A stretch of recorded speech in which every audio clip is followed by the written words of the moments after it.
वही तो आपसे कहे कि never under estimate the power of common man. कुर्सी किसी बाप एक बार फिर से क्या बोल रहे हैं फिर से? Never under estimate the power of common man. इसका हिंदी बताइए, इसका हिंदी क्या होता है? इसका नेवर है, इसका अर्थ यही हुआ यह कुर्सी किसी की बाप की संपत्ति नहीं है। तो ये कितना तक पढ़ाई किए हैं आप? हैं? पढ़ाई वाली बात हटाइए। कितने तक पढ़ाई किए हैं? ये पान की दुकान है। ये आप ही का दुकान है।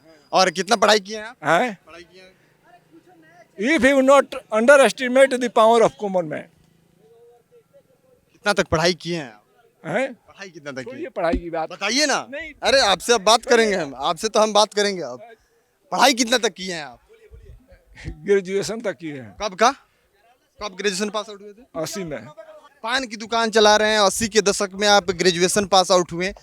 क्या बैकग्राउंड था ग्रेजुएशन करने का? कौन से स्ट्रीम से आप पास हुए? बहुत था लेकिन उस कौन से स्ट्रीम से पास आउट हुए? साइंस था, आर्ट्स था, कॉमर्स था? आर्ट्स था। आर्ट्स था। हाँ। 90 के दशक में आप 80 के दशक में आप ग्रेजुएशन था। किए।